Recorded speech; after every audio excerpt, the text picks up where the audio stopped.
এবার আরামবাগের খবরে যাব। আরামবাগে আজকে জনসভা ছিল মমতা বন্দ্যোপাধ্যায়, সেখানে গোষ্ঠী বার্তা দিলেন এবং নতুন মুখ হচ্ছে তৃণমূলের হাতিয়ার, নতুন মুখ মিতালি বাগ, তৃণমূলের প্রার্থী। তাকে জেতানোর আবেদন করলেন মমতা বন্দ্যোপাধ্যায়। দেখুন কি বার্তা দিলেন।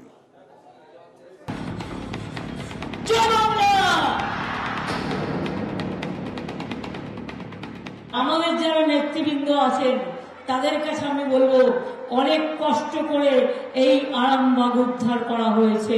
মনে রাখবেন, আমি ছোট না ও ছোট, না আমি বড় না ও বড়, ডোন্ট কেয়ার, মানুষকে কেয়ার করুন, আর কোনো কিছু করবার প্রয়োজন নেই। টার্গেট হুগলির আরামবাগ, 24শে আরামবাগ ধরে রাখতে তৃণমূল মরিয়া। এই কেন্দ্রে বারবার উঠেছে তৃণমূলের গোষ্ঠীদ্বন্দ্বের অভিযোগ। বুধবার সেই আরামবাগে দলীয় নেতাকর্মীদের সতর্ক করে দিলেন তৃণমূল নেত্রী।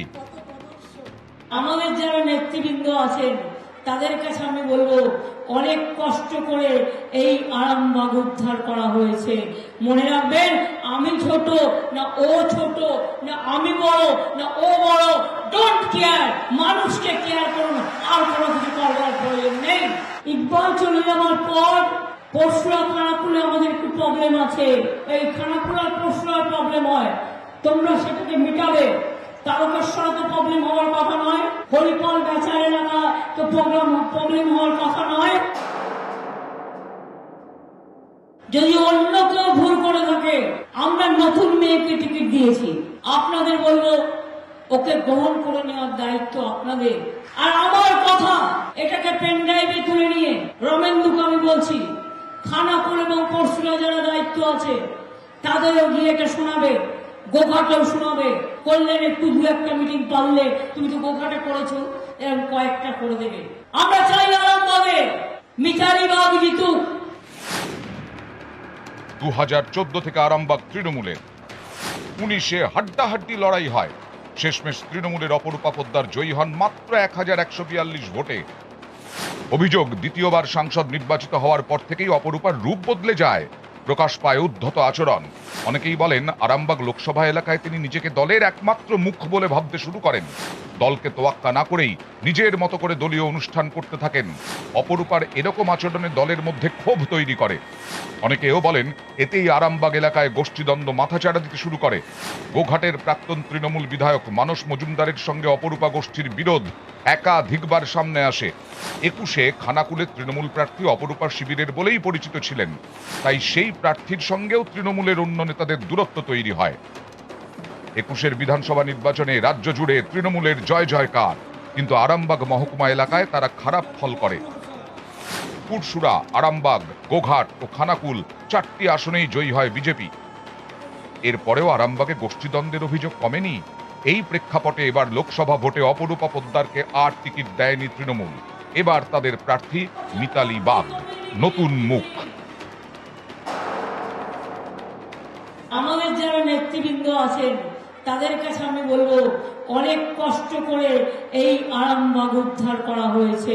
মনে রাখবেন, আমি ছোট না ও ছোট, না আমি বড় না ও বড়, ডোন্ট কেয়ার, মানুষকে কেয়ার করুন, আর কোনো কিছু করবার প্রয়োজন নেই। আরামবাগ লোকসভা আসন 2024-এ জিততে গেলে এই বিধানসভাগুলোতে তৃণমূল কংগ্রেসকে ভালো ফল করতে হবে। সেই কারণেই দলের নেতাদের নিজেদের মধ্যে দ্বন্দ্ব দূরে সরিয়ে রেখে পুরোপুরিভাবে ভোট প্রচারে বা রাজনীতির ময়দানে নামানোর জন্য বার্তা দিয়ে গেলেন মমতা বন্দ্যোপাধ্যায়। ক্যামেরায় জ্যোতির্ময় বসুর সাথে আবির ঘোষাল ও বাপন সাতরা, নিউজ 18 বাংলা, আরামবাগ। চূড়ান্ত লড়াই দেব এবং হিরণের মধ্যে। দেব বিস্ফোরক বিজেপিতে। দেব বলছেন, কেশপুরে বিজেপি লিড নিতে, বিজেপি জিততে, ঘাটালে জিততে বিজেপি কর্মীকেই খুনের চক্রান্ত করছে বিজেপি। আর হিরণ বলছেন, খুনের চক্রান্ত তো দেবই করছেন। বিজেপি যিনি প্রার্থী এবং বিজেপি দল যেভাবে ঘাটাল লোকসভা কেন্দ্র জেতার জন্য লেগে পড়ে রেখেছে, আমাদের কাছে খবর আছে যে কেশপুরে তারা কোনো একটা ষড়যন্ত্র করে নিজেদের লোককে মেরে তার দোষগুলো আমাদের লোককে দিয়ে এবং একটা অশান্তি সৃষ্টি করে সেটাকে নিয়ে ভোট করানোর চেষ্টা করবে। বলেছে 10 থেকে 20 তারিখের মধ্যে বড় ষড়যন্ত্র করার প্ল্যান চলছে ওদের বিজেপি প্রার্থী এবং তার দলের। তো আমি আগে থেকে বলে রাখছি এরকম একটা ঘটনা কেশপুরে হতে চলেছে, জেতার জন্য বিজেপি দল এবং তার প্রার্থী যেভাবে উঠে পড়ে লেগেছে, যেভাবে সন্ত্রাস করার চেষ্টা করবে, তো সেটার জন্য আমি আগাম জানিয়ে রাখলাম চ্যানেলের মাধ্যমে, প্রেসের মাধ্যমে প্রশাসনের কাছে এবং ইলেকশন কমিশনের কাছে। আমরা এফআইআর করছি এটার বিরুদ্ধে, কারণ একজন সাংসদ প্রার্থী তিনি খুনের পরিকল্পনা করছেন, খুন করবেন উনি আমাদের বিজেপি কর্মীকে। আমরা সবাই নিরাপত্তা চাই নির্বাচন কমিশনের কাছে। উনি যে খুন করার পরিকল্পনা করেছেন তার জন্য ওনাকে ইমিডিয়েটলি অ্যারেস্ট করতে হবে।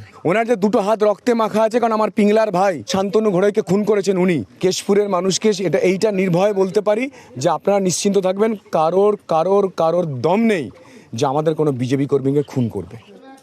তৃণমূল নেতাকে ঠ্যাং ভাঙার হুঁশিয়ারি, প্রচারে গিয়ে সবংয়ের টিএমসি নেতাকে ঠ্যাং ভাঙার হুঁশিয়ারি দিলেন হিরণ চট্টোপাধ্যায়। হিরণের বিরুদ্ধে থানা ও কমিশনে অভিযোগ তৃণমূলের। কখন বলল?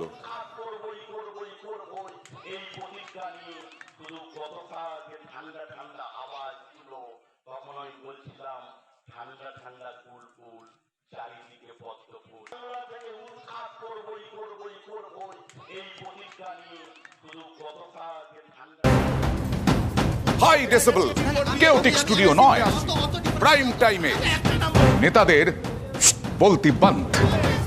একদিকে নেতা তো এদিকে জনতা, রিয়েল টাইম গ্রাফিক্সে আধুনিকতার ছোঁয়া। রাত 8টা থেকে 9টা ছক ভাঙা ভোটের শো। জনতার দরবার, সোম থেকে বৃহস্পতি রাত 8টা। জনতার দরবার প্রেজেন্টেড বাই মেঘবেলা ব্রডব্যান্ড, বাংলার ঘরে ঘরে। সাধারণ সরষের তেলের থেকে 50% বেশি ঝাঁঝ। Emami healthy and tasty kachchi ghani সরষে তেল। Skipper Pipes, India's safest pipes. Special partner Hotel Management with AI. Join International Institute of Hotel Management. Career করতে তোমার পাশে আছে জেআইএস ইউনিভার্সিটি। ভর্তি হতে অ্যাপ্লাই করো জেইটি 2024-এ। Bengal Tiles, अब घर सजाना बच्चों का खेल है। সহ নিবেদন করছে এবার তারা ওয়াশিং পাউডার এলো নতুন রূপে। তারা ওয়াশিং পাউডার, ভরসা চিরদিনের। রাজভবনে শ্লীলতাহানি কাণ্ডে নজিরবিহীন সিদ্ধান্ত রাজ্যপালের। এবার সিসি ক্যামেরা ফুটেজ দেখবে জনতা, পুলিশ নয়। ছবি দেখবেন জনতা। জনতাকে সিসি ক্যামেরা ফুটেজ দেখানোর সিদ্ধান্ত রাজ্যপালের। পুলিশকে ফুটেজ দেওয়া হবে না বলে ঘোষণা বোসের। কথা বলবো প্রতিনিধি সোমরাজের সঙ্গে। সোমরাজ, দেখো, রাজ্যপাল পিভি আনন্দ বোস ইতিমধ্যেই তিনি পোস্ট করে জানিয়েছেন যে এই ফুটেজ, সিসিটিভি ফুটেজ কোনোভাবেই পুলিশকে দেওয়া হবে না। তার বদলে তিনি একটি কর্মসূচি শুরু করেছেন, যেটি হচ্ছে সচকে সামনে। এই সিসিটিভি ফুটেজ যারা দেখতে চান তারা রাজ্যপালকে ইমেল করতে পারেন বা ফোন করতে পারেন, এবং প্রথম যে 100 জনের যে মেল আসবে তারা এই ফুটেজ দেখতে পারবেন। এবং 9 মে অর্থাৎ সকাল 11:30টার সময় এই ফুটেজটি দেখানো হবে, তেমনটাই রাজ্যপাল পিভি আনন্দ বোস কিছুক্ষণ আগেই পোস্ট করেছেন। অর্থাৎ কলকাতা পুলিশের তরফে যে সিসিটিভি ফুটেজ চাওয়া হয়েছিল সেই সিসিটিভি ফুটেজ তিনি পুলিশকে দেবেন না, কিন্তু সাধারণ মানুষ অর্থাৎ যারা মেল করবেন রাজভবনে তাদের মধ্যে থেকে প্রথম 100 জনকেই সিসিটিভি ফুটেজ দেখানো হবে, তেমনটাই বিবৃতি দেওয়া হয়েছে। শান্তনু সেন বলছেন, তুমি যদি নিজেকে নির্দোষ বলে মনেই করেন তাহলে কেন পালিয়ে বেড়াচ্ছেন? মাননীয় রাজ্যপাল মহোদয় যদি সত্যি মনে করেন তিনি নির্দোষ, যদি সত্যি মনে করেন যে মহিলা যৌন নির্যাতনের অভিযোগ করেছেন সেই অভিযোগ মিথ্যা, তাহলে তিনি কেন পালিয়ে বেড়াচ্ছেন? কেন তদন্তের সামনাসামনি করতে এত ভয়? কেন তিনি বলছেন মুখ্যমন্ত্রী বা পুলিশ ছাড়া অন্য যে কোনো কাউকে তিনি সিসিটিভি ফুটেজ দেখাবেন? হেয়াস্ট্রিট থানায় কমপ্লেন হলে প্রাথমিক অনুসন্ধান তো পুলিশই করবে। তিনি প্রেস কনফারেন্স করে হিম্মত থাকলে বলুন যে হ্যাঁ আমি তদন্তের সামনাসামনি করতে রাজি আছি, তিনি নিজেকে নির্দোষ প্রমাণ করুন।